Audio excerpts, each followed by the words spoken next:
Aujourd'hui, on continue avec les quantités.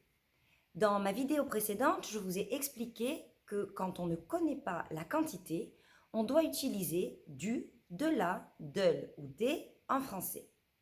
Comment déterminer quel article partitif utiliser? C'est ce que je vais vous expliquer dans cette vidéo. Au départ, comme vous ne savez pas très bien quel article partitif utiliser, je vous conseille de procéder par élimination et de commencer par identifier les mots qui sont pluriels pour pouvoir utiliser l'article partitif des. Donc, je vais écrire au tableau quelques mots et on va essayer ensemble d'identifier ceux qui sont pluriels. Au tableau, j'ai écrit une liste d'ingrédients. Certains sont singuliers, certains sont pluriels, certains sont masculins, certains sont féminins, certains commencent par une consonne, certains commencent par une voyelle ou un H. Ce sont les 6 critères que nous allons utiliser pour déterminer quel article partitif nous devons utiliser.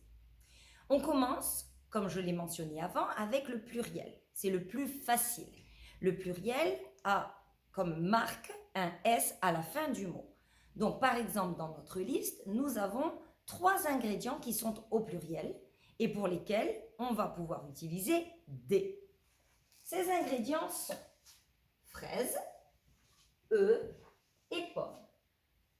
Comme je vous l'ai mentionné, ces ingrédients sont pluriels, donc j'utilise l'article partitif des. Des pommes, des fraises et des œufs. La deuxième étape est de regarder le début du mot, la première lettre du mot.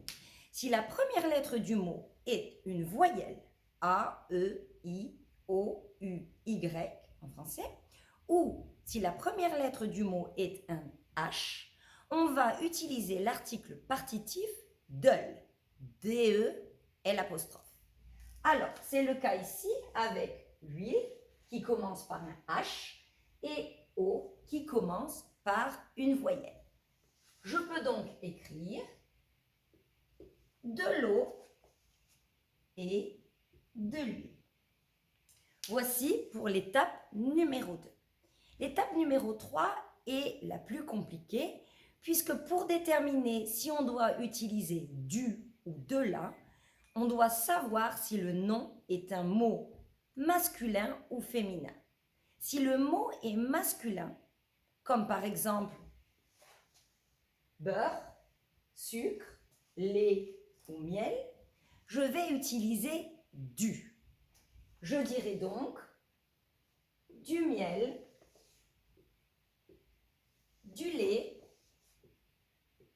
du beurre et du sucre. Quand le mot est féminin, j'utilise l'article partitif de la. Comme par exemple dans la liste qui est sur le tableau, de la confiture ou bien encore de la farine. Petit récapitulatif de la vidéo d'aujourd'hui. Quand le mot est pluriel, on utilise des. Quand le mot est singulier et commence par une voyelle ou un H, on utilise DEL. Quand le mot est singulier et masculin, on utilise du.